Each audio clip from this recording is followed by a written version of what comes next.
Our guest this afternoon is Caroline Elkins of Harvard. I want to welcome her on behalf of the National History Center and the Woodrow Wilson Center because Christian Osterman is unable to be here this afternoon. We do have a sort of ritual that we have, Caroline, before we begin with an introduction, and that is so that you'll be able to get a sense of the group.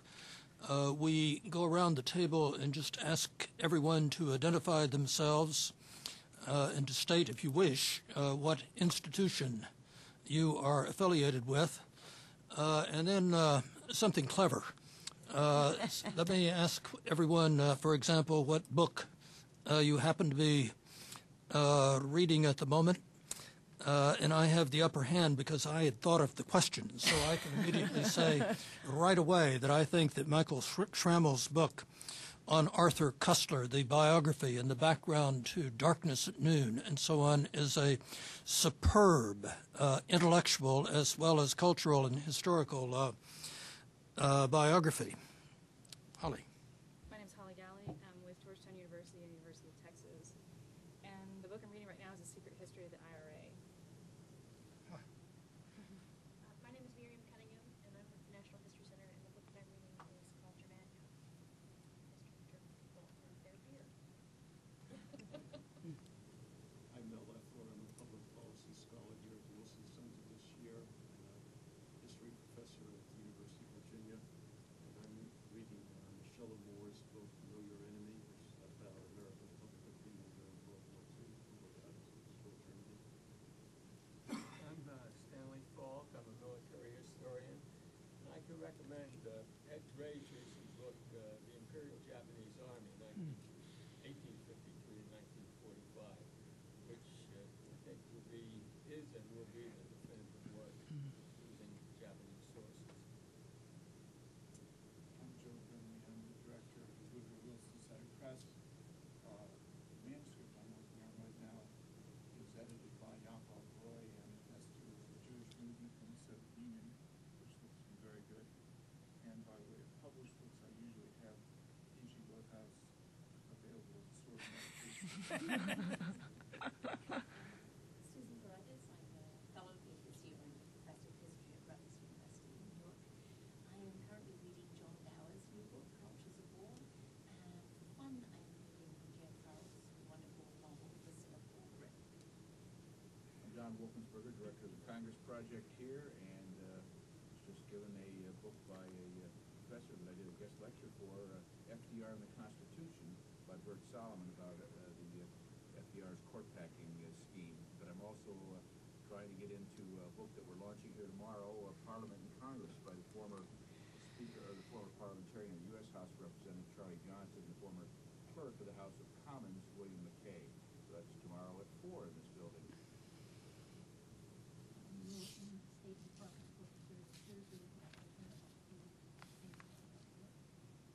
currently am reading Supreme Court Justice Stevens' latest book, just reading. My name is Megan Pesky.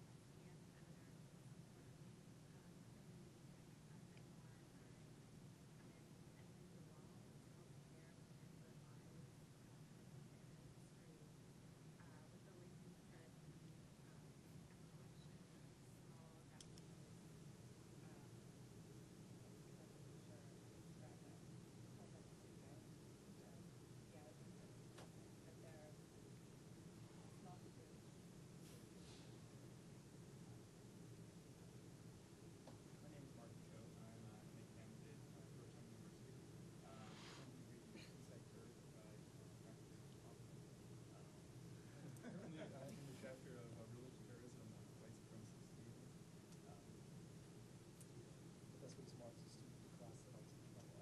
He's not reading it of his own volition. Bruce Hoffman, I'm a professor at Georgetown University and a senior scholar at the Woodrow Wilson Center.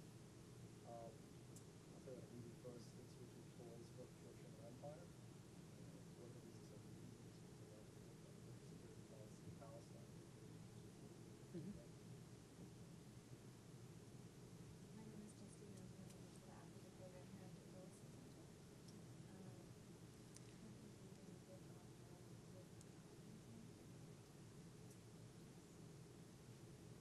sounds exciting. Yeah. Yeah, it's actually pretty helpful. My name is Allison Lilenhoff. I work in the History and Public Policy program here at the Wilson Center, and currently I am reading and only reading the real estate ads because I'm looking for I'm Tim McDonald. I work here at the Wilson Center, and I'm reading Herman Kahn's On Escalation on Insurance now. I'm Jeremy Peters. I'm interning here at the Woodrow Wilson Center for Scholars. I'm also interning at the Center for Strategic and International Studies. I'm reading Playing Our Game right now. It just came out in August, and it offers kind of a more optimistic take on China's rise and how it benefits the world economy, and how it's actually kind of their integration in the global economy is actually changing Chinese domestic policy as well. Playing Our Game.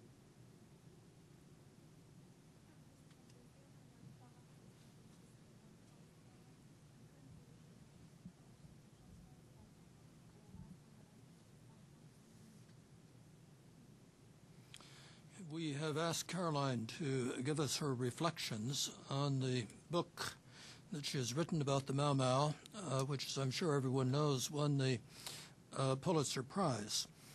Mau Mau has been with us a very long time.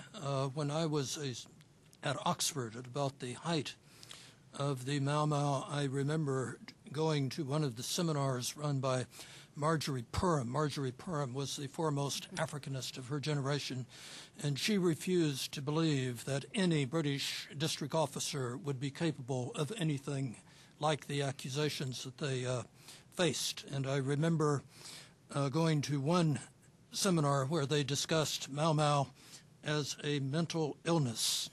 And this type was the sort of thing that was discussed virtually by everyone at the time.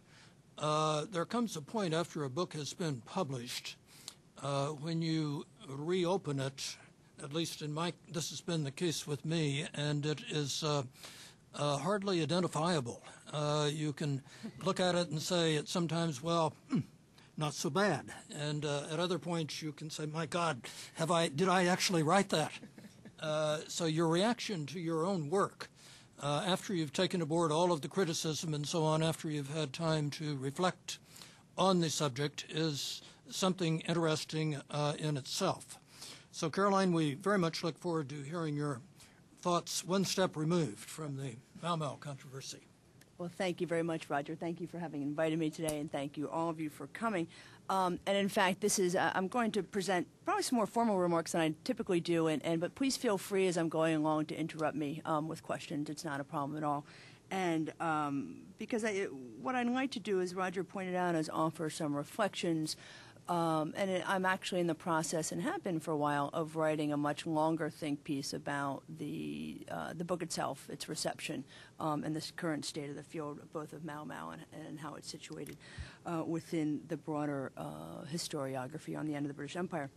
But I think for starting off today, as many of us know, the debates over, I think, the purposes and meanings and legacy of Britain Empire are as fierce today as they were, say, at the time of the era of decline, and scarcely a month, a few weeks at most, pass in the British press when empire isn't debated by left, right, and center.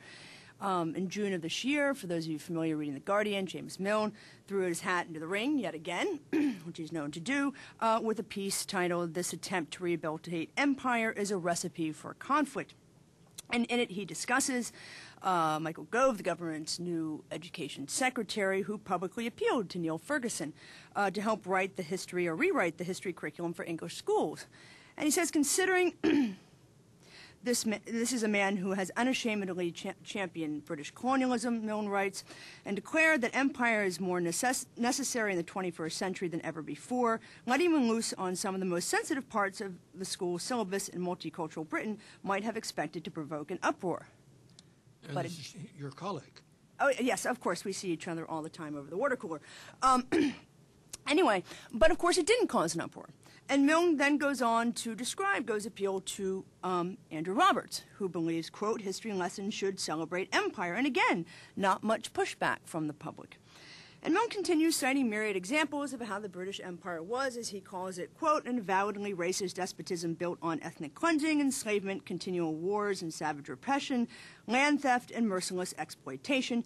And he cites numerous examples in this piece, including aspects of my own work drawn from Imperial Reckoning. And in the subsequent days to the publication of Milne's article or reflections, a string of letters came in to The Guardian, both supporting and vilifying my work on Kenya.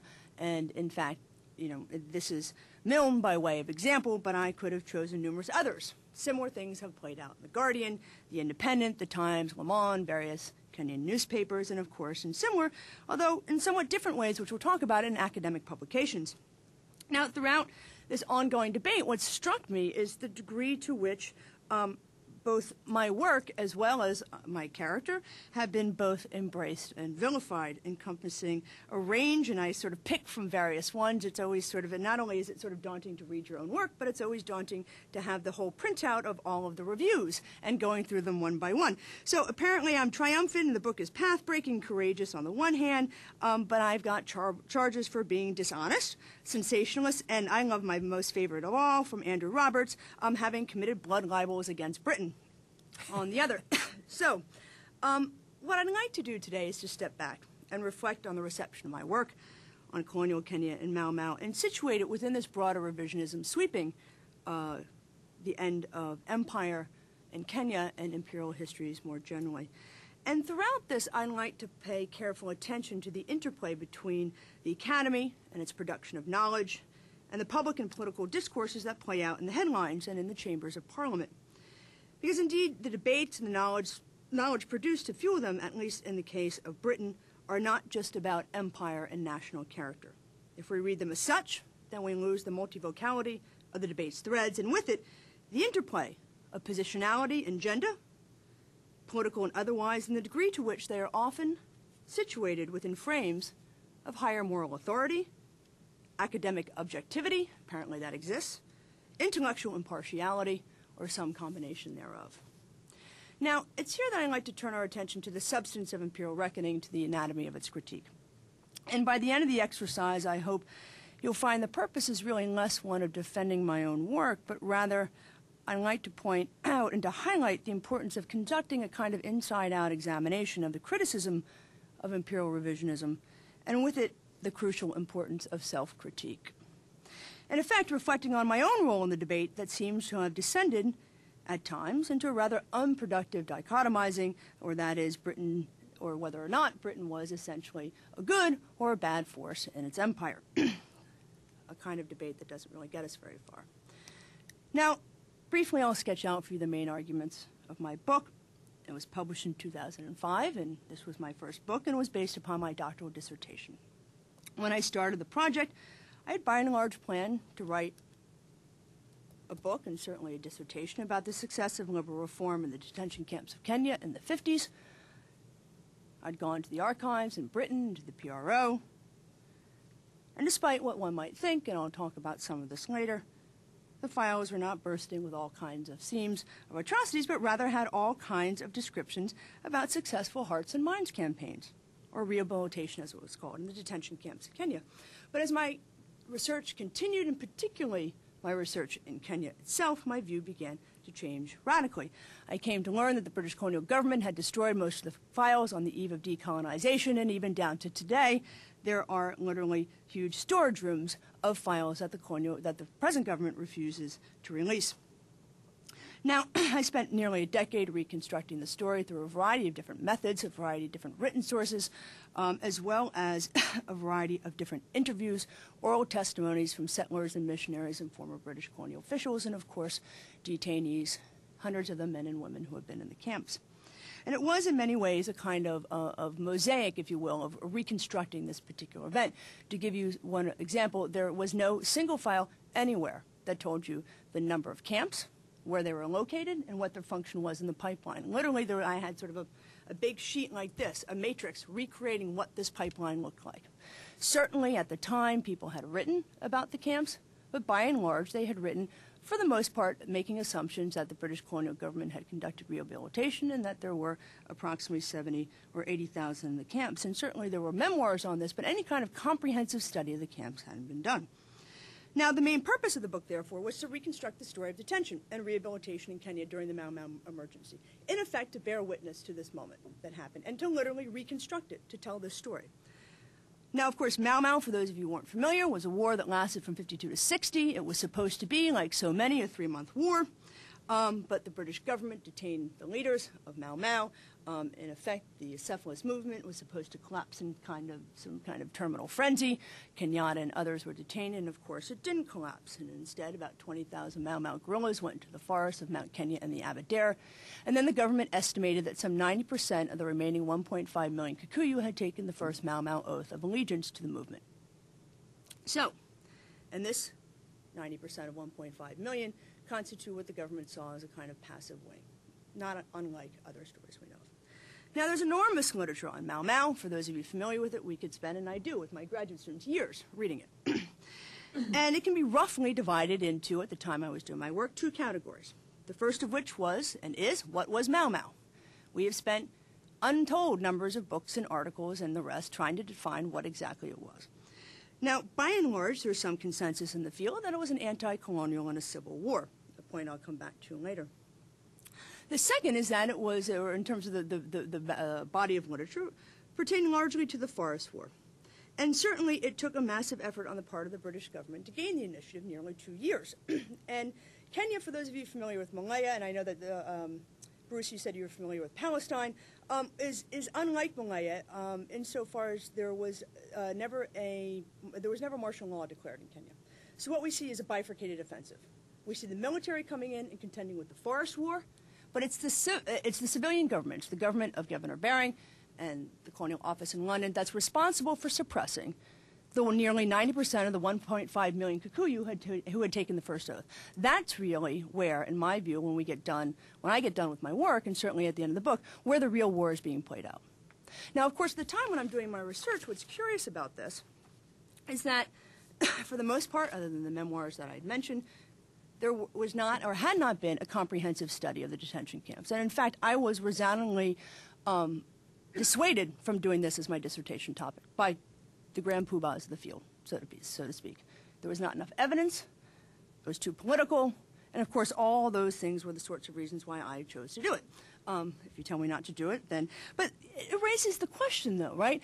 If the military gains the initiative in 1954, and the emergency continues until 1960 at a time of increasing anti-colonial sentiment, right? What's going on in this intervening period? And I think that's one of the things that I sought to address. Now, several things that I know now that I didn't know at the start of it, one of which is the level of brutality that was involved, how systematized it was, the efflorescence of these camps, points which I'll come back to. There are also issues having to do with figures, and those are points I'm going to come back to as well. The first of which is how many people were actually in these camps. I threw out before that standard line throughout has always been 70,000 to 80,000 detainees. That was the number given by the British colonial government at the time. And it has been a number that's been used up until recently. But what I came to realize is that this was a daily average figure, right? And so what it didn't tell you is how many detainees came in and how many detainees came out of the camps. And once you started to figure out as best you could, and I will certainly say here and on the next point that I make, the evidence is highly fragmented. And a lot of this comes from literally going through paper. I spent approximately 3 years steadily in archives, along with the oral testimony that goes along with this, and trying to reconstruct it back together again. So you're trying to find various references to intake and release rates. And when you do, what you find out, and you apply the numbers, is that you come up with somewhere between about 160 or so and to about 300,000 detainees in the camps. Now, what's happened now is that in terms of the field itself, the lower end of the range is used fairly widely. I'll talk about it in a moment. Dave Anderson uses it and others, and it's unfootnoted. So the assumption now, of course, when that's done, is that this is now a historical fact. The issue then also of death toll. Death toll is something that I'll come to at the end, which is probably one of the most highly controversial aspects of my book, which was quite surprising to me at the time, and I'll also discuss that a bit. The official number is 11,000 Mau Mau killed. one thing I can say with certainty is that can't be correct. Now, my estimates put the number higher up into anywhere from about 100 to 300,000, using a method whereby I applied growth rates of neighboring Kikuyu and trying to extrapolate from that. And since then, that number has been revised numerous times, and I'll come back to the question about quantitative evidence in a moment. But prior to the publication of the book itself, my findings were really in the public domain in two different ways. First, it was part of a large edited volume collection done by John Lonsdale, who is one of the towering figures in the field, as well as Etienne Odiambu, who has since passed away, but also one of the towering figures. And I wrote the chapter in the book on detention and rehabilitation. And there was also, in 2002, a BBC documentary that was done called Kenya White Terror, which was met with a host of praise and criticism, and certainly was, and should have been probably even more so, the first indication to me of the kind of polarizing nature and response to this work. And I think what's important is that the polarization was not just in Britain, but it was in Kenya as well. Kenya is a highly contested moment, Mau Mau is a highly contested moment in Kenya's past. When the nation became independent, in its aftermath, its first president and chief detainee, Jomo Kenyatta, denounced Mau Mau. And I talk about this quite clearly in my book in the epilogue. And he comes out, he denounces the movement, and he says Kenya is to forgive and forget its past. Now, a part of this, there are many reasons for this, but one of it has to do with the fact that Mau Mau is by and large a Kikuyu-only movement, and the Kikuyu are Kenya's largest ethnic group, or ethnic minority, if you will. It is not the narrative for a unifying nationalist past, and certainly not one for a unifying independent future. Subsequent to Kenyatta, Daniel T. Arap Moi comes in. He's not a Kikuyu. He's an ethnic minority, Kalenjin. He, too, silences the Mau Mau past. And interestingly enough, it wasn't until 2002 when Kenya White Terror, right about the time of the release, that Mwai Kibaki comes in as president, and he lifts the ban on Mau Mau that had been in place since 1950 during the colonial period. And so, therefore, it gives you a sense as well as the kind of atmosphere that I encountered when doing my work in Kenya, and in particular in terms of doing the interviews, not just with the detainees, but with the former British colonial officers and settlers. Now, concurrent to my research, other authors were also working on books relating to Mau Mau. Not surprisingly, I said the field was big, but there was a fair amount of revisionism going on at the time, the most significant of which was being written by David Anderson, a scholar at Oxford University. And Anderson's important area of research focused on the trials and hangings of some 1,000 Mau Mau suspects, and his book, Histories of the Hanged, would be published at the same time as Imperial Reckoning. Now, with the near simultaneous publication of my book and Anderson's, most of the reviews paired the texts and assessed them jointly. And I'd like to comment briefly, therefore, on the similarities and differences between the two books, because I think it's substantive for our discussion. First, Dr. Anderson and I, or Professor Anderson and I, arrive at one relatively similar conclusion, and that is the Mau Mau War was far more violent episode in Kenya's history than previously understood. Our main points of difference reside on the issue of scale and scope, as well as on the predominant locations and perpetrators of violence. This is due largely to two interrelated factors: source material and time scope. The originality of Anderson's book resides in his use of trial documents from the hearings of over 800 capital cases during Mau Mau. With few exceptions, these cases took place between 1953 and 1954. In addition, over one-third of these capital cases resulted from the Lari Massacre, the largest Mau Mau attack on loyalists, which took place in March 1953. Anderson's narrative and analysis of this incident constitutes nearly 20% of his book, One Mau Mau Attack, which is understandable in light of the weight of his evidence. In addition, this analysis and those of other capital cases are, as Anderson points out, quote, placed in their social and cultural setting as part of a chronological narrative of the Mau Mau War. In this larger picture, we see not just the detail of the lives of the executed men, but the relationships to those whom they fought against, their struggles with African loyalists, with colonial police, with white settlers and their militias, with the barristers who prosecuted them and defeated them, and with the judges who ultimately presided over their fate, end quote. And because of his primary evidence, Anderson draws most of his conclusions about these men and their relationships and the broader nature of the war based upon a reading of court documents, as well as other supporting materials, including 5 oral interviews, that is largely limited to the period prior to 1954. Now, Imperial Reckoning's focus is substantively different. Anderson's book is concerned with what scholars of Mau Mau call the Forest War, or military war. And this is a point that's made in several reviews. Whereas my work's primary concern is with, as I just mentioned before, laying it out for you, the civilian war. Anderson and I view Operation Anvil, which was the sweep, not unlike Operation Agatha, which was modeled against, the sweep of Nairobi in 1954. We see this as being the turning point in the war. It's also the point at which the story of detention and villagization largely begins. We see it as sort of the beginning and the end of the military war and the beginning of the civilian war, if you will. And thus 1954 is a crucial year in the periodization of Mau Mau.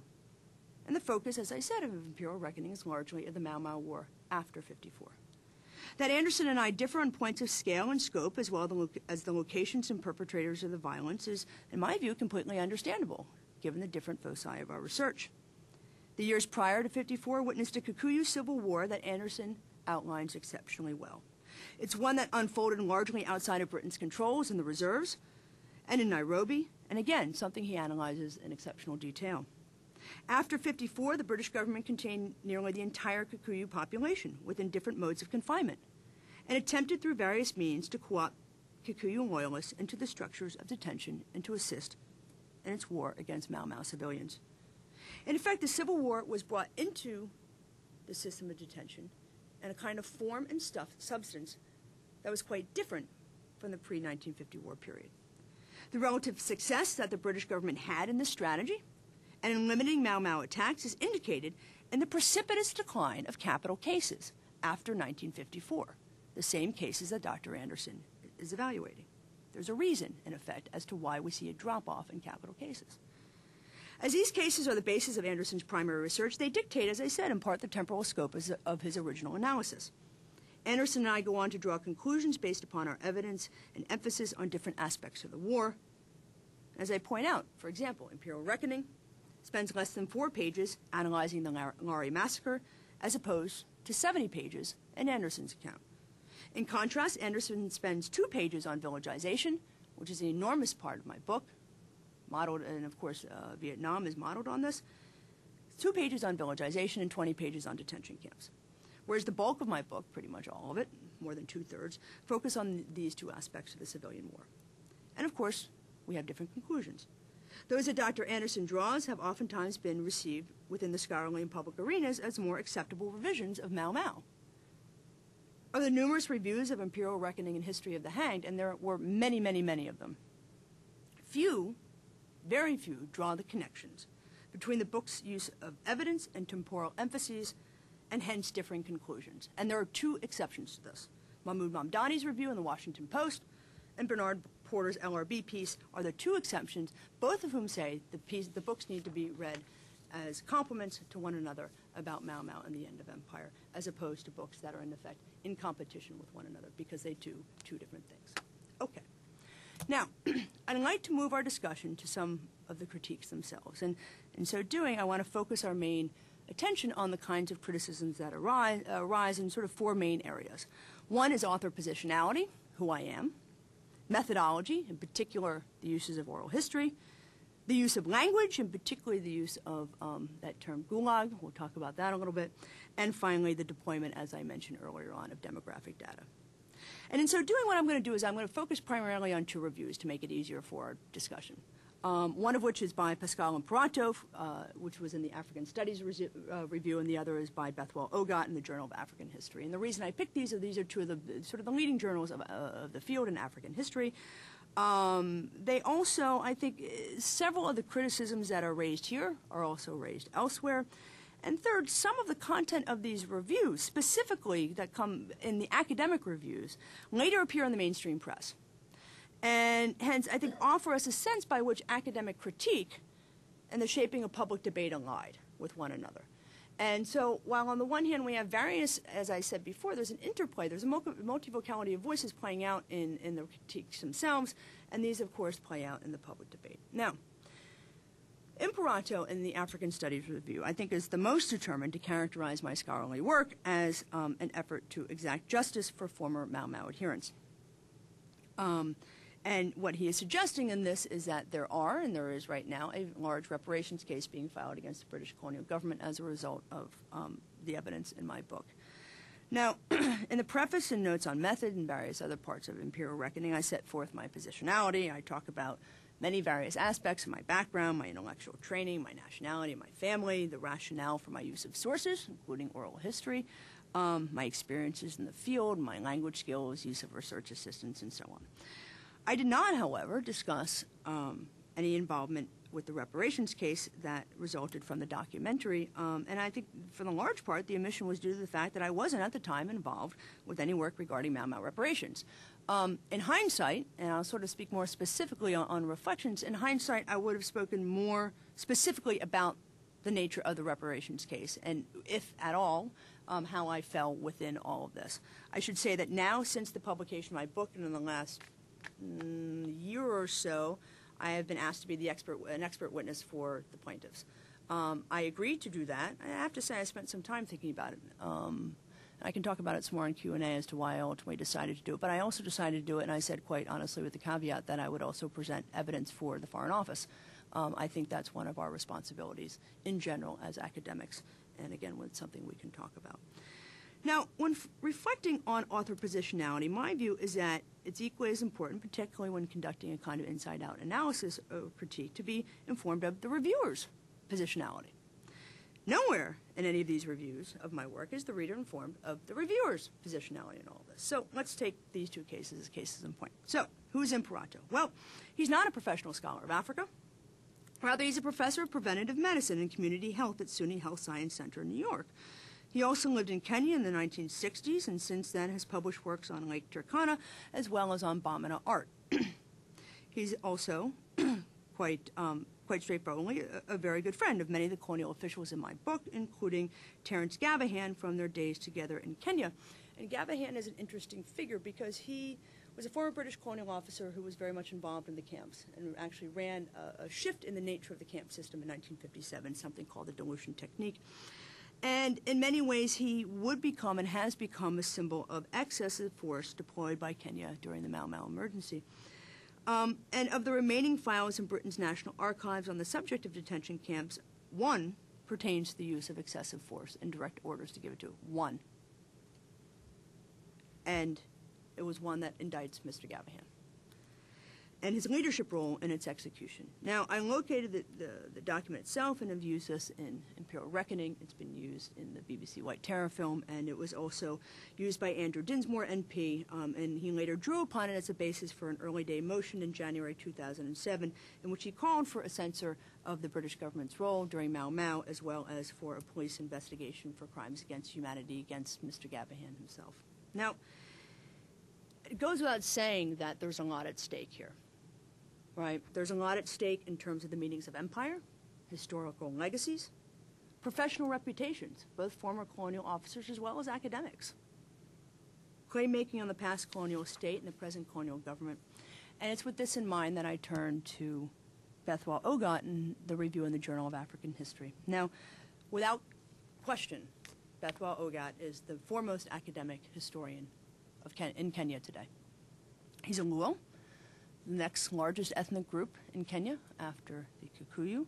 He's been chair over the last several decades of various university history departments and is now chancellor of Moi University, the leading university in Western Kenya, which is the home area for the traditional home for the Luo population and other non-Kikuyu ethnic groups. Now, Professor Ogot's publications, and the volumes of which are impressive and incredible contributions to the field, focus largely on the history of Western Kenya and the need for a unified nationalist narrative.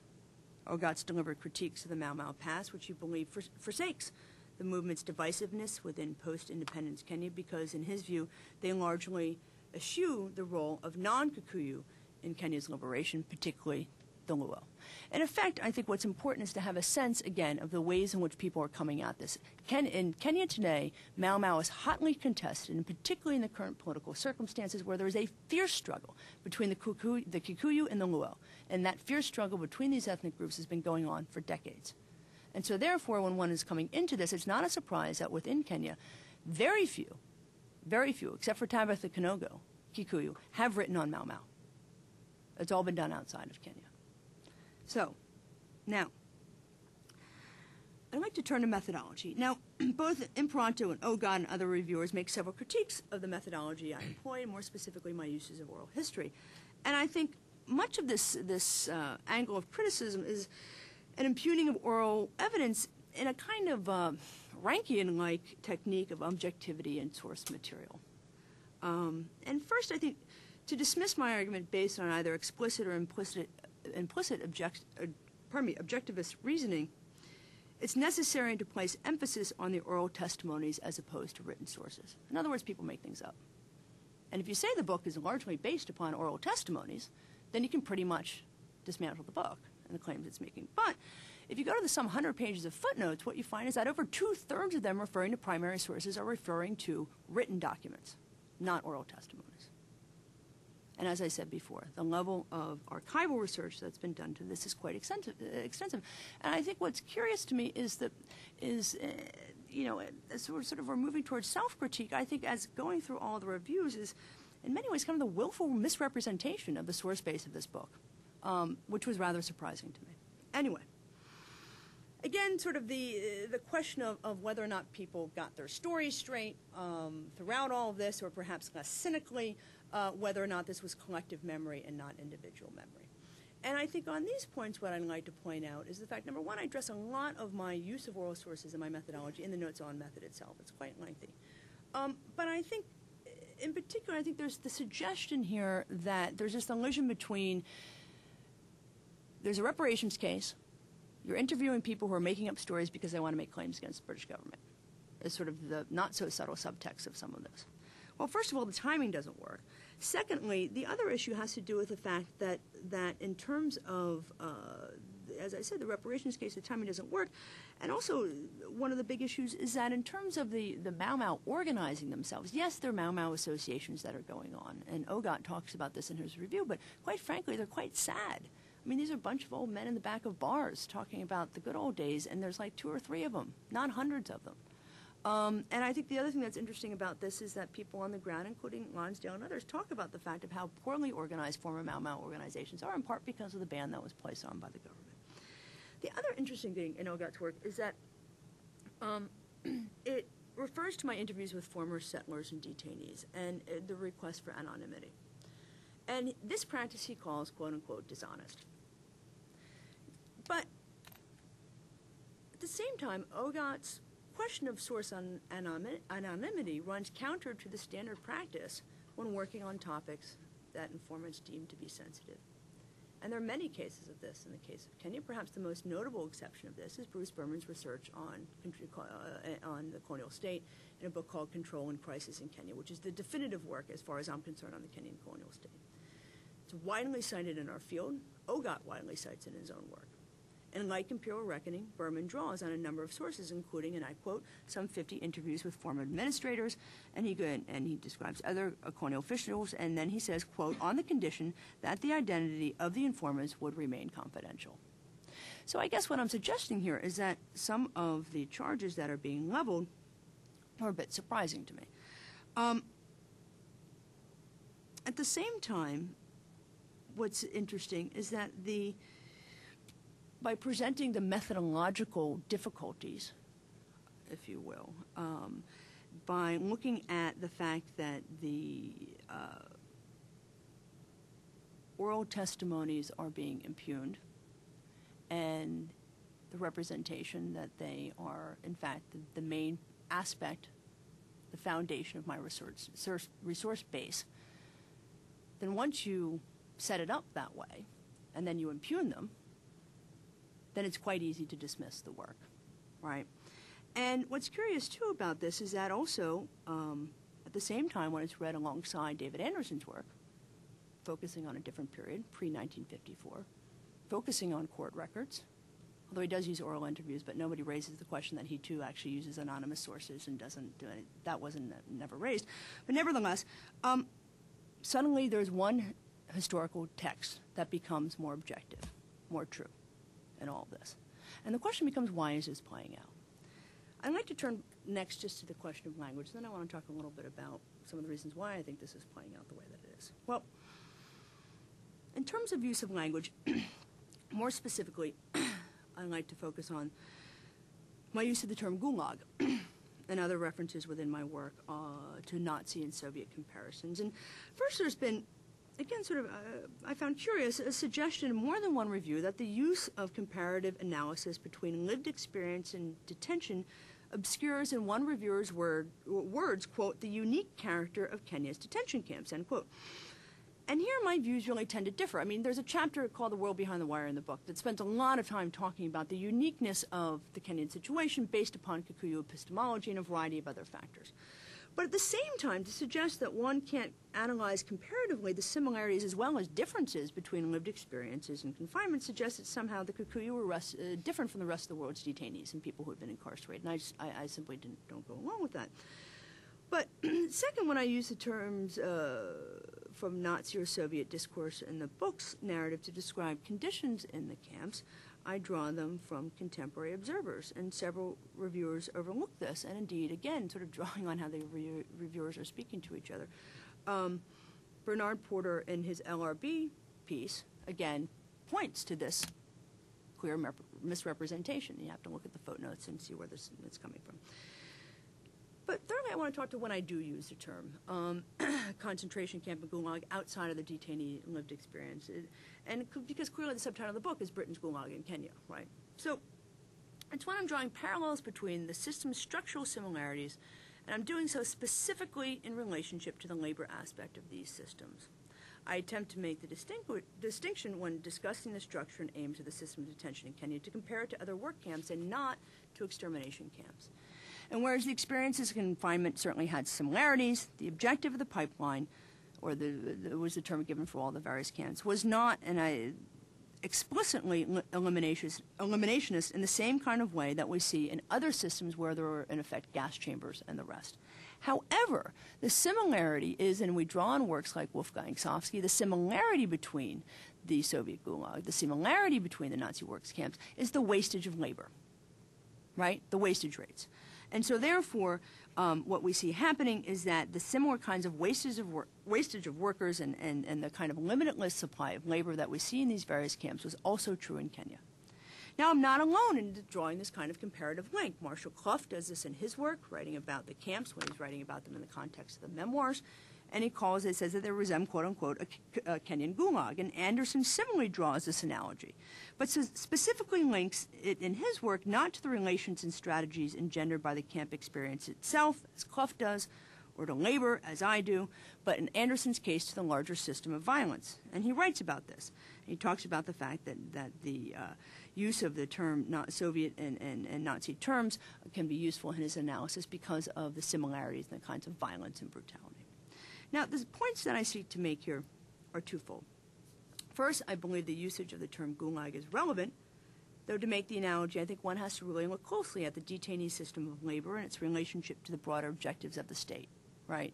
Because this is clear when I'm talking about wastage rates. This is actually one way in which the state is actually involved in this. These are labor camps, and they're very clear that they're bringing in more and more labor into different camps, particularly on sites of specific kinds of public work projects. Now, second, when critiquing the usage of Gulag in Soviet and Nazi discourse, what I also find interesting is that the joint reviews of my work and Anderson's focus entirely on imperial reckoning and don't interrogate Anderson's use of these analogies and terms in all, and we're actually using them quite differently, but nevertheless, it's left out of the reviews entirely. Now, before turning to the quantitative data, I'd like to pause, as I said, for a moment, reflect on some of the issues that I've raised with you. With the perspective of time, as Roger pointed out, I think felt long and hard about these various critiques. I mean, as you can imagine, this is my first book out of the blocks. You're a young assistant professor. Good God, what have I done, right? And I think the polarizing effect of it, because on the one hand, you have these reviews coming in saying you walk on water, and the other saying that you should be burned at the stake. Now, the first point that I'd like to reflect on is the issue of form and style.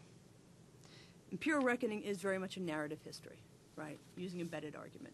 It's telling a story from start to finish. And I like doing that. That's the kind of historian I am. I'm a narrative historian.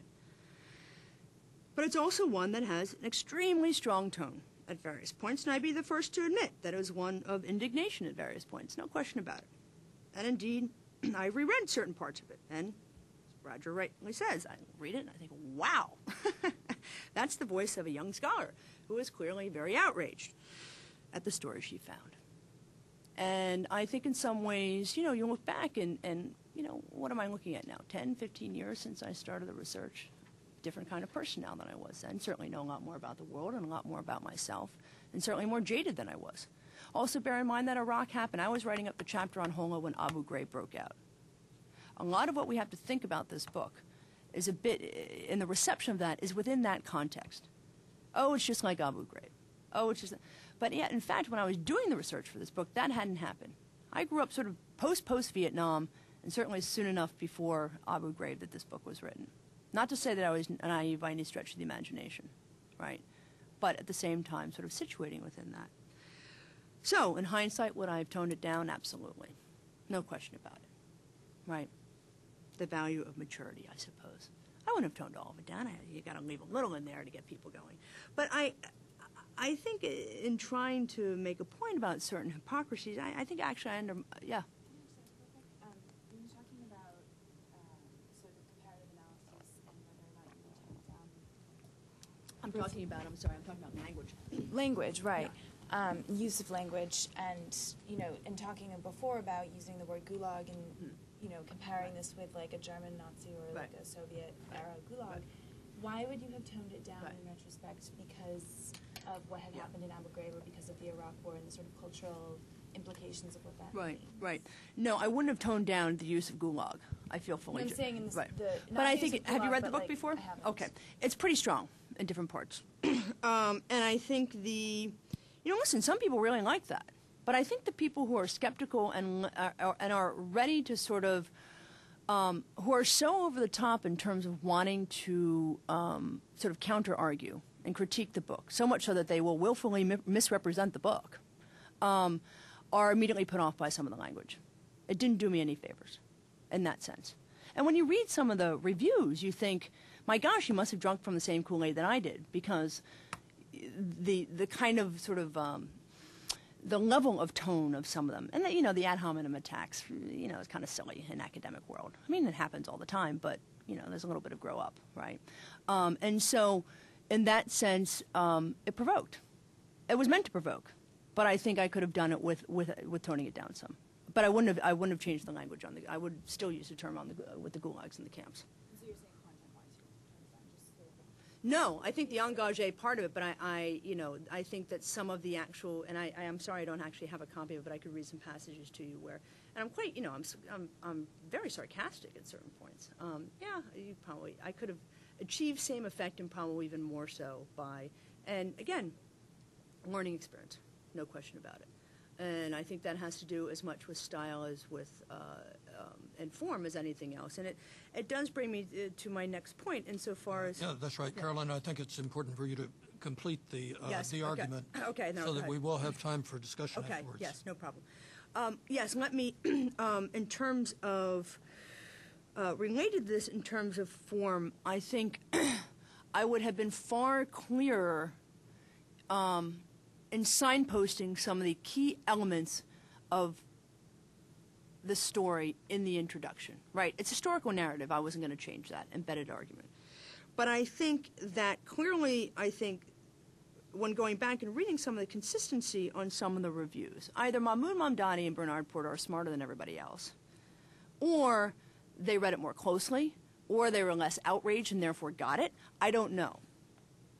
But clearly... and even when people did pick up on the 54 divide, they left it there. And so that would have been signposted much more clearly. I would have, and getting back to your point about gulag, I would have addressed more specifically about the labor as to why I chose that term. I think it would have headed, and again, all this is hindsight, but I think it would have headed some of the things off of the pass. And certainly the ways in which I use it throughout the book. And finally, in something which I haven't directly discussed thus far, I would have also been far clearer and more nuanced in my view of loyalism during the war. I think I was, and I certainly know I was, attempting to make a point about the changing meanings of certain fluid categories. I was attempting, and that is the categories, if you will, of Mau and loyalism or loyalist. And the changing meaning of this with the introduction of full-scale detention in 1954. This is a huge bone of contention amongst those in working on colonial Kenya. But I have to say that going back and reading it, that I did not sufficiently set up the pre-1954 period in the book. And I see this personally as a weakness of the book, and on some ways I think is reflective of, as I pointed out before, the different foci that I had, sort of where I was going and not sort of stopping and pausing long enough. Nevertheless, I think one of the things I'm very pleased with is the direction to which subsequent scholarship has taken us. And I think one of the benefits of really sort of major shifts in revisionism is the kind of floodgate it opens for young scholars. And I think it's, for me, one of the things that gives me the greatest joy is hanging out with these, I'm 41, like, quote unquote kids who are just starting out in their 30s. And while, for example, I take a much different point on various points with his work, I think Daniel Branch's recent book is a very fine account of loyalism with defeating Mau Mau and creating Kenya, and one that represents, I think, the kind of productive and positive advancements that our field has taken. And of course, I wouldn't be an historian if I didn't say I had all kinds of issues with it in different ways. But again, I would point to this as the ways in which our field has really advanced in subsequent to imperial reckoning. Now, in the remaining moments, I'd like to return our discussion to the question of quantitative data and its use in imperial reckoning, and the response that it's drawn. And as I pointed out in the beginning, there are really two sets of quantitative data. The first one, I think, in the introduction, I more or less dismissed in saying that, and they were really raised by a guy named David L Stein, who has become quite I can't seem to shake the guy. He wrote letters in the New York Review of Books and the LRB. I mean, lengthy letters. He doesn't stop. He writes all the time. If you go on all these things, you'll always see David L Stein. Now, who is David L Stein? Well, David L Stein's not an academic. He's a businessman. He has no specialty whatsoever in Kenya. He's a television producer. He's a Murdoch man. He's quite keen on breaking up the BBC. He's quite staunch conservative, and he also was a huge critic after the release of Kenya White Terror. Not surprisingly, he came right in the wake of the Iraq issue with the BBC, and also fueling this is he's also the next-door neighbor of Terrence Gaba Han, the same guy. Okay. So he has been relentless, my shadow. He's the one who kicks all of this off. What's curious about this is these letters are cited in academic journals all over the place. It is a bit surprising. I mean, again, my own naivete, I suppose. Anyway, he raises issue with the numbers of the camps. And as I said before, Anderson uses the low end of the range unfootnoted, so we're going to go along with that for the moment. Now, what I want to turn to is demographic data and unaccounted for Kikuyu. Now, I'd like to restate my use of this data in Imperial Reckoning. In the book's preface, I write that there was, quote, a campaign that left tens of thousands, perhaps hundreds of thousands dead.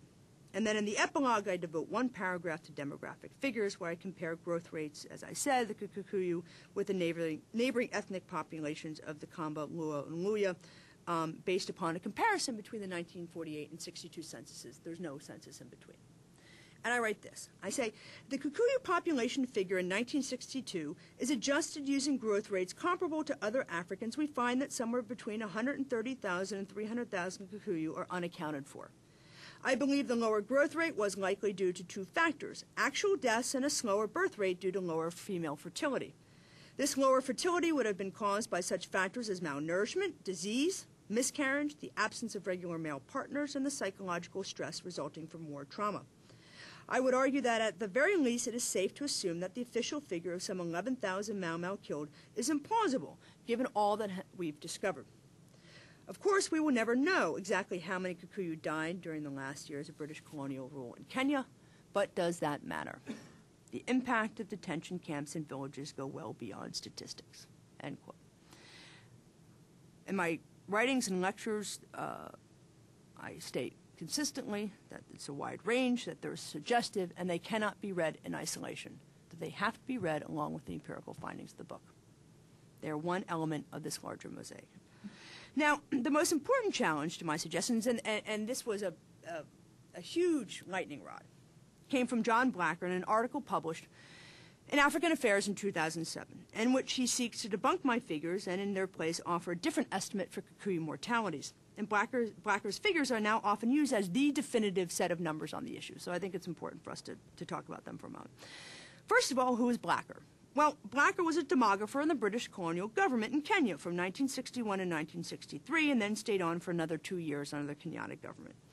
He worked on various demography projects in Africa, including consultancy in the Moi regime, and in his demographic account of Mau Mau casualties, he relies heavily upon the supporting data and documentation relating to the 1948 census, documentation that is among those missing or unavailable at the Kenyan National Archives, though now still, or he's since deceased, in Blacker's personal possession. Okay. So, Blacker begins with a re-examination of my data by misrepresenting my claims when he writes that I attribute my figures to quote-unquote excessive deaths. He then takes a two-prong approach. First, he seeks to debunk my qualitative analysis in its entirety, and then he seeks to present his own analysis.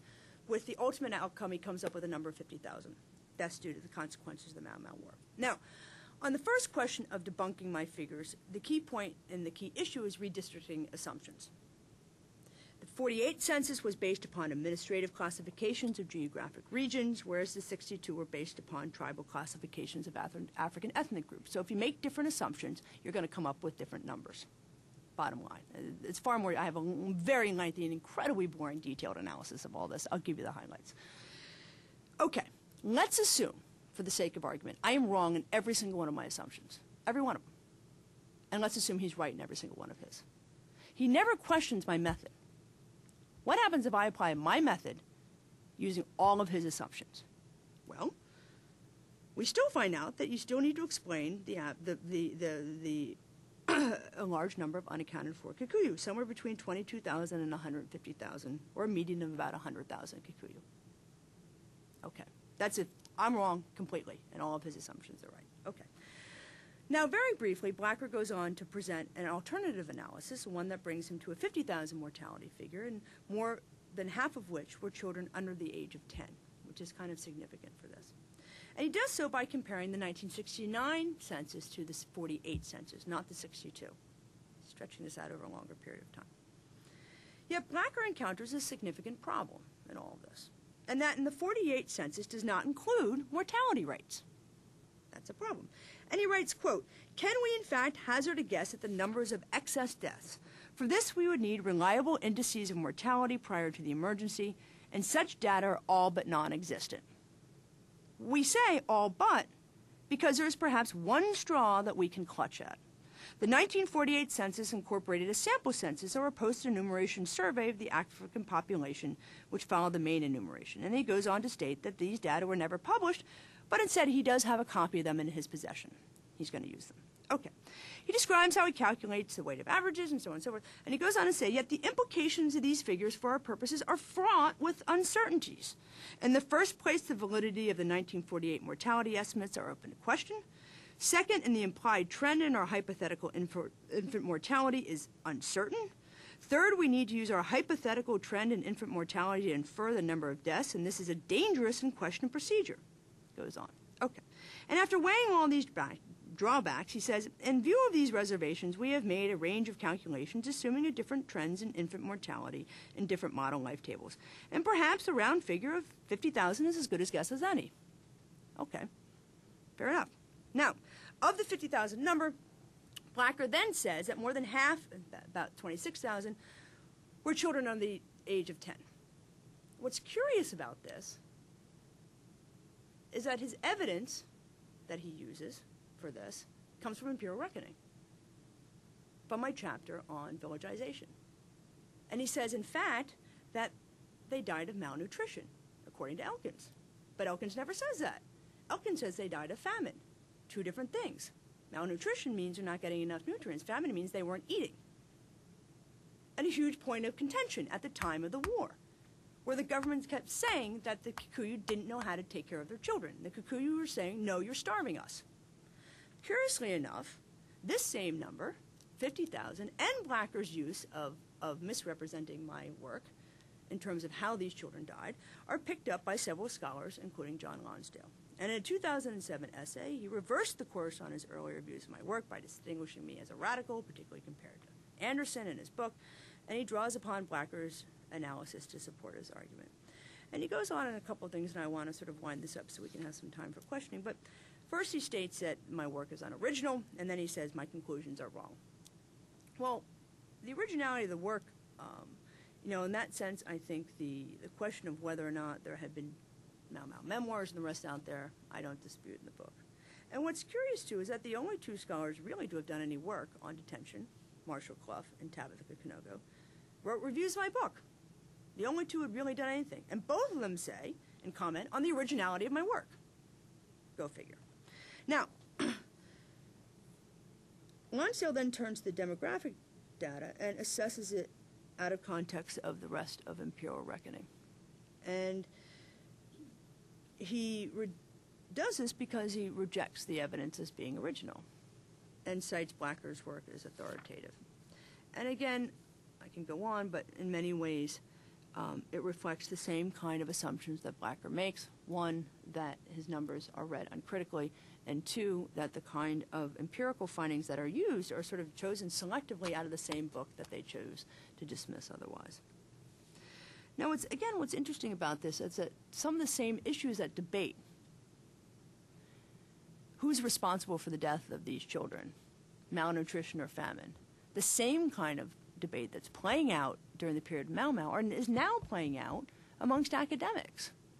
And the same kind of misrepresentation, if you will, of some of the source material is still being used in the same way that it was being used then. I find that interesting. And it's here that I'd like to turn to sort of the last bits of my statement. And I think that I'd like to return to the public history domain, to which I referred to at the start of my talk, and the pieces by Milne and others engaged with empire and its demise. And it's with this point in mind that I'd like to place it within the context of my own self-critique. And here I'd like to make 2 points. First, while I had some inclination, as I said, of the release of my book based upon the release of White Terror as to the polarizing effect of my work, I have to say that youth and with it, as I pointed out, naive idealism, really, I think, militated against the real understanding of what the impact of this book was going to be. No question about it. When you really go through this moment of intense self-evaluation, and you think, where was I at that point? How did I understand the academy? How did I understand the world? How did I understand what was happening in Kenya and the intersection of... And there were a lot of things also that were unpredictable. Who would have predicted the Iraq War was going to happen, right? In terms of the earlier parts of my research. And I think in that sense, would it look like a much different book today? Of course it would, I think, as Roger was pointing out. And certainly I do sort of wince at some of the lines in the book, but hey, what can you do? And finally, I return to the issue of numbers. And I'd like to end on this point, where allowed really, I think, to do one thing differently, given that choice, right? One thing differently. With your book, I wouldn't have included the quantitative figures. And I say that not because I don't stand by my points. I absolutely do. And at some point I'll publish it, but I've spent an incredible amount of time going through Blacker's work. But because they've detracted significantly from the larger issues at hand. It's a huge, fat red herring in all of this. And they've been used in isolation. They've been misrepresented, I think, in some ways. I think rather than having a useful and productive debate about the ways in which the field has moved, instead we've gotten to this polarizing certain kinds of arguments that really don't get us too far. And I think in that sense I'm quite proud of the younger generation of scholars who have looked at some of this and assessed some of the sort of vituperations playing out in the field and said these are the ways forward. And I think Dan Branch is a fabulous example of that and the kinds of extremely productive work that can happen in the wake of this. Now, I suspect that, all of this said, the numbers will be revised over and over again. They'll be revised. We'll question whether or not Dave Anderson throws out the number 20,000, completely unfootnoted. Just speculative, I'm guessing. 50,000 now is the agreed upon figure. Is a gross underestimation, unfootnoted, more or less egregious than what some people... I don't know the answer to this. What I'm saying is that it's really not what we should be debating. What we should be asking is how this kind of system proliferated, what's its relationship to the broader imperial decline. Bruce, you're doing work on Palestine. I'm thinking myself about the ways in which Kenya is connected to Palestine, Malaya, and Cyprus, and elsewhere. The ways in which the shift in the field, these incredible imperial revisionisms have taken place. the ways in which we, as Kenyanists, should be in dialogue with Bailey and Harper and the ideas of the Asian Crescent, with people like Priya Satya, and thinking about the Middle East, right, with these kinds of works. And I think with that in mind, I think we need to see these colonies and the debates no longer in isolation. What we need to do, I think, as Kenyanists, we're getting better at it, but I think we're slower than others. We need to get out of Kenya. We need to get out of self-referential debates, I think myself included. I think that's some of the reason why my next project is taking me elsewhere, to bring me back more informed. And I think most of all, I think we need to take the lead from the younger scholars who are all talking to each other and trying to understand the complexities of this. And again, I think it's a way forward for us. And I think also, from my own opinion, there's nothing better that comes out of a healthy dose of self-critique. I spent a lot of time with it. Sometimes it can be a humbling experience, but I think it's also one that makes us grow intellectually, as well as in terms of our own roles in mentoring our students. So I will end there. Thank you, Caroline. This has been an extremely important statement. Having recently read the biography of Hugh Trevor Roper, here is an original point. I think that Caroline is doing very well holding her own against her critics. I do have one question, Caroline, as your very end point, and I'm not sure how the book would have worked without the quantification or without the statistical evidence that you used, because part of the main point of the book was to emphasize the magnitude of it all. Right, right.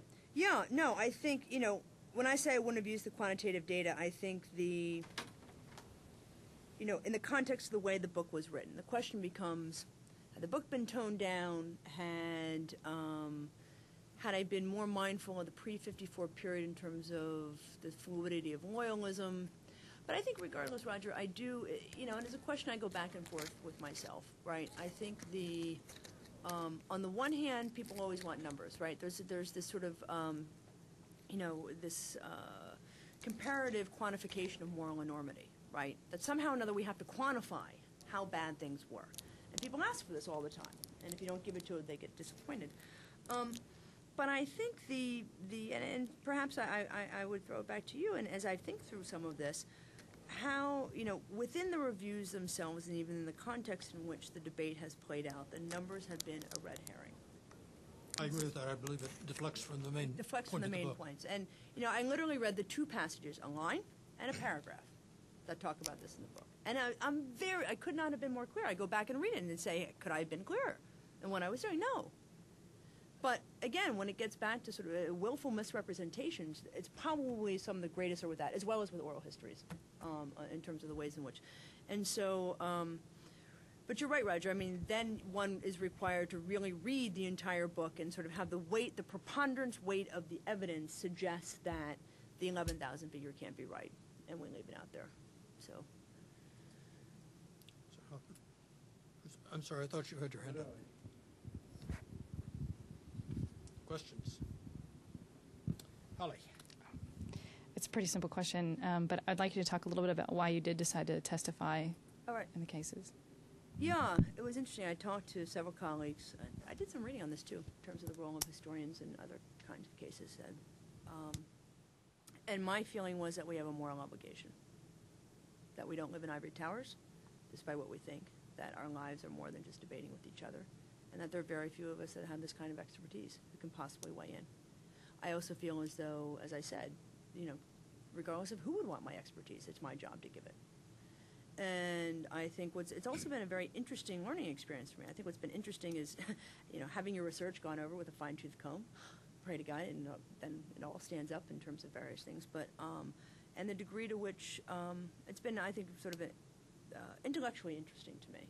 How we ask different questions as historians than lawyers do, and so they can get frustrated with us about why can't you answer this? And you say, well, that really wasn't the question I was asking when I was doing my research.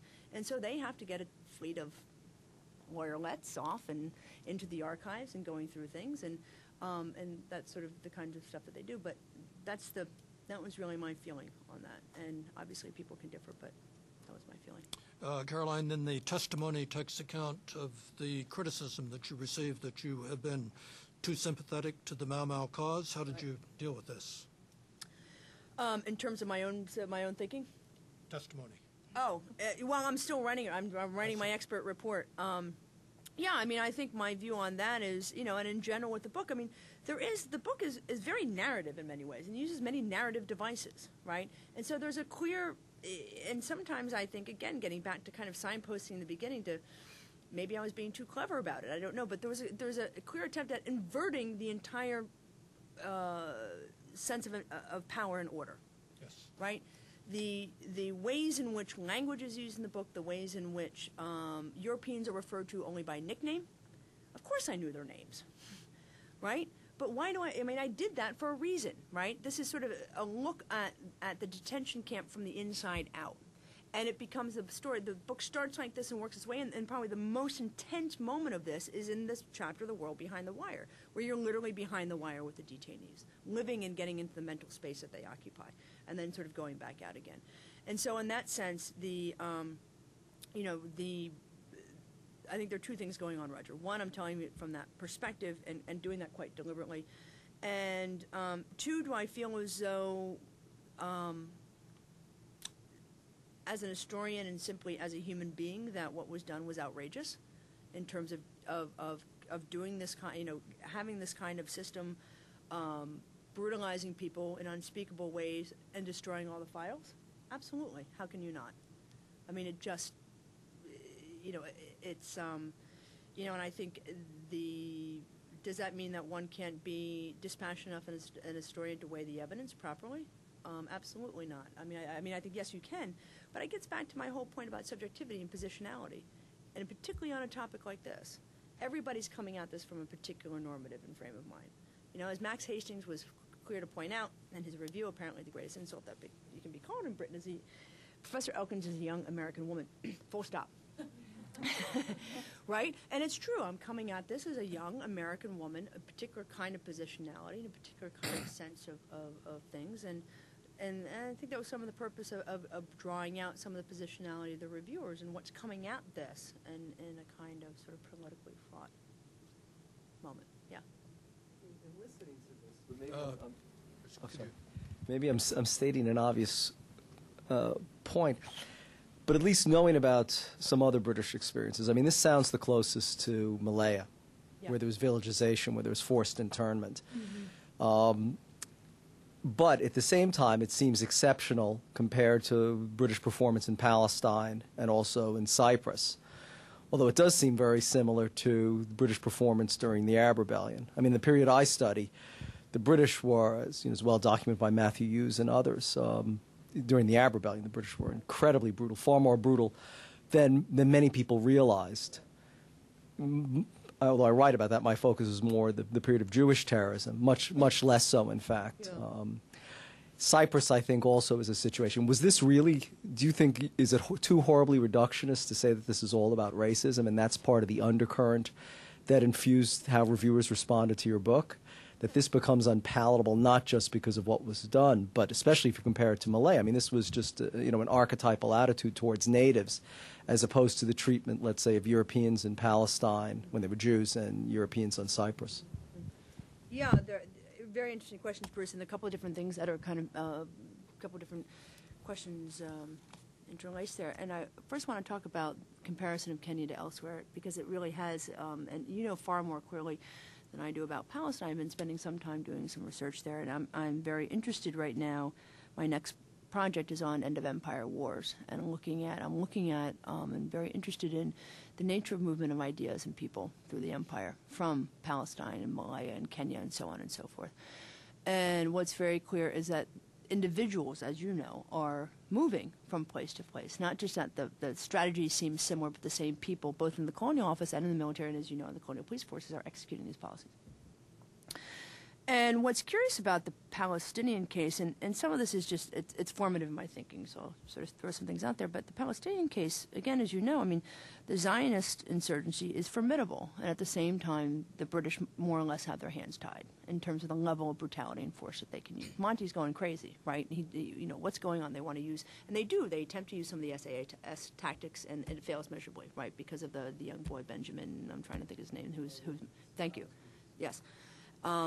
And so, but what happens is these same enormously humiliated British troops and colonial officers and the rest who leave Palestine at the end of mandate, who know that or at least they feel as though if their strategy, if they could have used brute force, they would have won, are all literally picked up in toto and sent to Malaya, where, as you rightly point out, it plays out in a much different kind of way. And many of these same people go on to Kenya. Many, many fewer go from Kenya to Cyprus. They've exhausted their tour. Some do, but not everybody. So there are other factors in them, only one, but that's something I found interesting in some of this. The other issue you raise is race. And certainly race, that's also something I haven't completely worked out yet in this project in terms of racialization. I do think what's interesting is race in terms of the context in the way this book is received, and particularly how oral testimonies, basically Africans make things up and Europeans don't, and the way in which this plays out a lot in the reviews, or even more specifically Kikuyu make up stories, but Europeans and other Africans don't. There's a lot going on there, again, in how testimonies are read, and again, going back to the issue of impugning evidence. So it's not just how it plays out at the time, but it also plays out in sort of reception and use of sources in the present day. But it's the whole movement, the end of empire, it's pretty much what I'm living right now, and and I think one thing that has been often missed, not entirely, but somewhat, and certainly in my own thinking, was the crucial role of Palestine in all this and starting it off, and certainly later on. And certainly people in Kenya write in their diaries of vivid memories of humiliation in Palestine, which is kind of interesting. Don? Thank you for your account. For those of us who are not so familiar with the history, for those of us who are not so familiar with the history, I was wondering whether you might elaborate a little bit on why it is that Kenyatta, once he became president, denounced Mau Mau, and to what extent his own experiences as a detainee match what you found in your interviews, to what extent they might depart from that.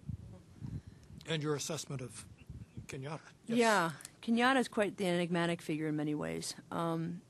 Perhaps it's useful to step back for a minute in terms of the ways in which the British government represented Kenyatta when Mau Mau unfolds. Kenyatta had been, he was educated in Britain. He was actually a student of Malinowski's. He and Leakey get into these fabulous arguments over being Kikuyu in London, and he comes back to Britain, to Kenya, and he takes over the leading nationalist movements. And he's quite conservative, extremely conservative, typical of, think sort of Nelson Mandela, right? Typical of the traditional moderate Christian background of many African nationalists. Deputations and petitions and the like. When Mau Mau erupts, or the government becomes aware of it, certainly by 1950, they believe that it's a Machiavellian leader misleading the poor hapless Kikuyu who need paternalistic protection, right? That Kikuyu must be the quote unquote, as he's called, the mastermind of Mau Mau. Later he's called the leader to darkness and death by Governor Renison.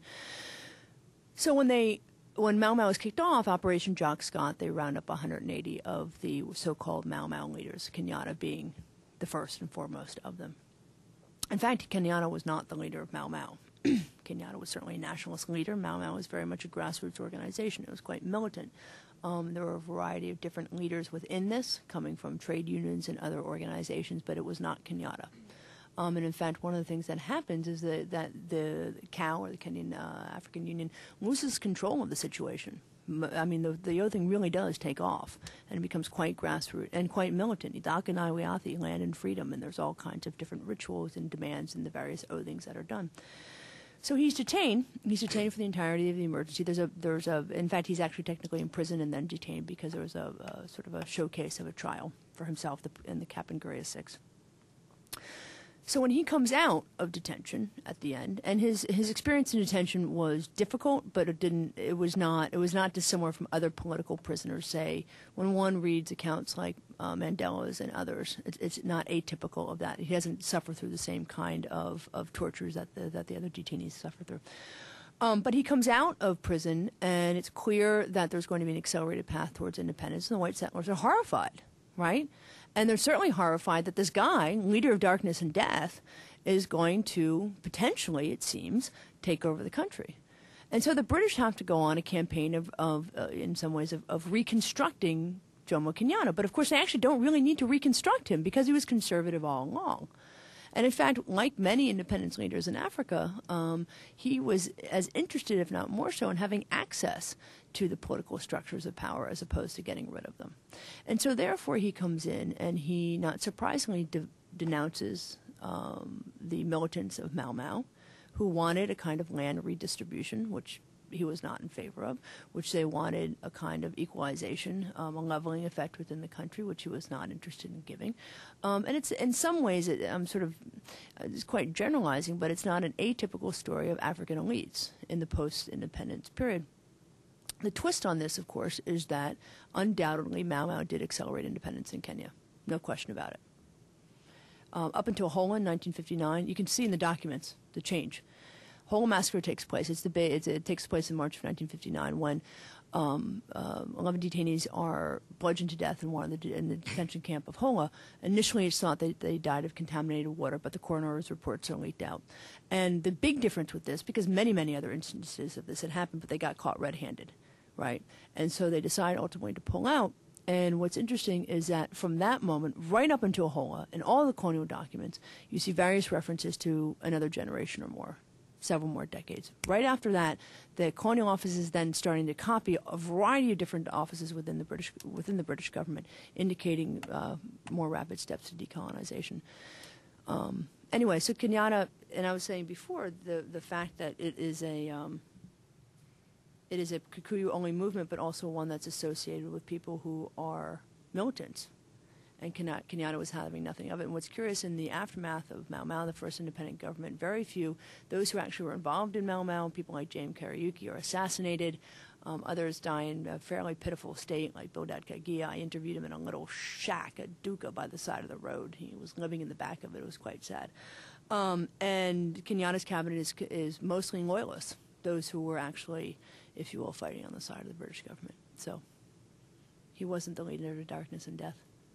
Caroline, I have a question for you about General Erskine. Erskine, of course, was one of the remarkable British generals in the post-war period.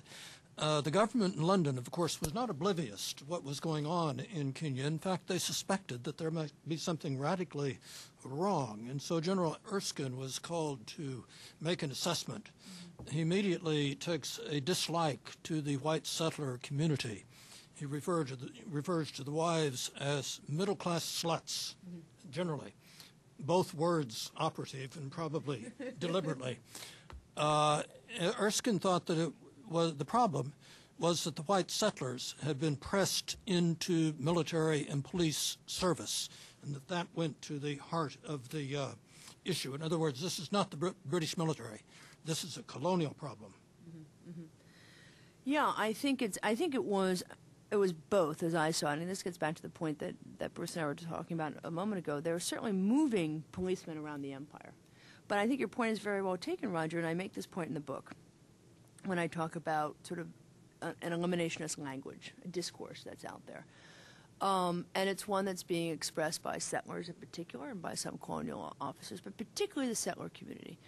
And like Palestine, certainly not like Malaya because it's communist, but Cyprus and elsewhere, this is counterinsurgency on a shoestring budget. And meanwhile, all this is going on. Ernest Fazey, the Minister of Finance, is trying to keep Kenya fiscally afloat. And so they decide ultimately, both because of the fact that many of the settlers were chomping at the bit to be involved in sort of the suppression of the war, that they second many of them to the detention camps as well as, to the K. They're involved in the KR and elsewhere. And so I think in that sense, Erskine is right. But Erskine is also very deliberate about not replicating the model of Malaya. He wants nothing to do with it. He's going to come in, he's going to put down the military side of the war, and he's going to leave. And that's pretty much what he does.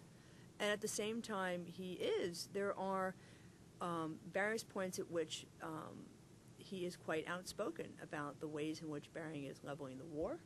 And certainly he hands the civilian government a pretty difficult plate when Operation Anvil is a huge success, but they come in, they do the massive cordon and sweep operation, but then all of the detainees become the problem of Bering, who has literally no budget to do this on. It becomes a public health disaster. I talk about this in the book. But getting back to your point, it also requires that they have bodies to service all of this. And a lot of those bodies are the settlers. And they're not just settlers from Kenya, they're coming from Tanganyika, they're coming from elsewhere too, around East Africa and even South Africa. We are running out of time. We do have time for a last question or so. It's an observation as much as a question, but it's an observation as much as a question. But, throughout all of these, all of these engagements, the police were always a problem.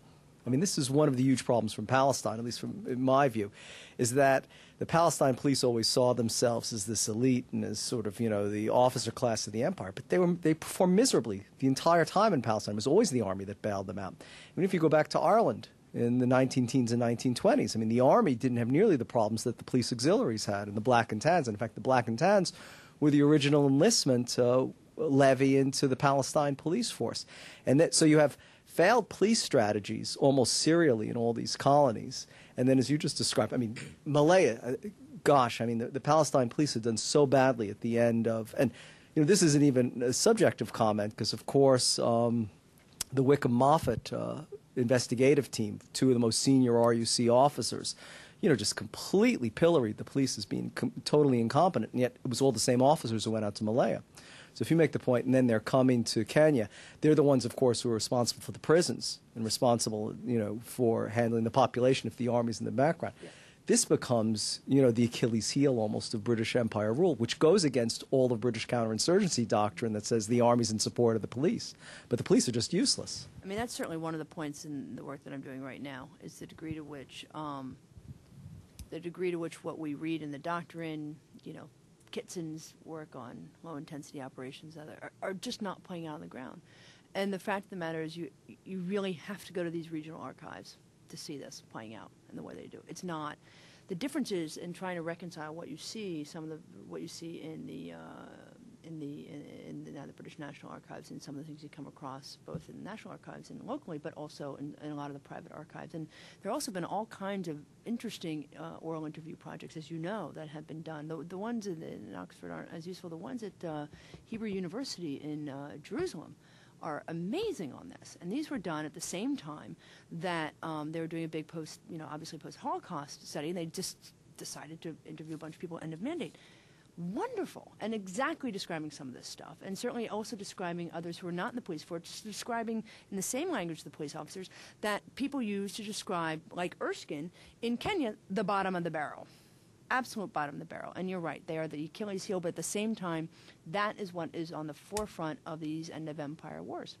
And, at the end of the day, it all depends on how you define winning. If you define winning that you win the war and you get out, then you've won. If you're actually thinking about it in terms of long-term structural, and it's a point that I've made in a couple of pieces, if you're thinking about it in terms of long-term effects, right, of the lasting effects of, if you will, for lofty ideas of bringing civilization, but long-term structures for rule, many of the places where we see obviously counterinsurgency being fought today are the same places that they were fought at the end of empire and at different points in time. And on a final note, I completely agree with you on the Palestine, on Ireland, in terms of the disbandment of the RSC and the role that it's having in this. And it's incredibly fascinating. And I think the connections between all of this is something that we understand less of. And I've been obviously trying to get at this in different ways. But I do find it interesting that the shift between Kenya and Cyprus. And also, obviously, after Mau Mau too, quote-unquote, heads don't really roll at the top, but people's hands are slapped down at the bottom. And so some of that. It's also hard getting some of the evidence. Malaya is much more of a black box than anywhere else. All the files are there, but you can't get them in Kuala Lumpur.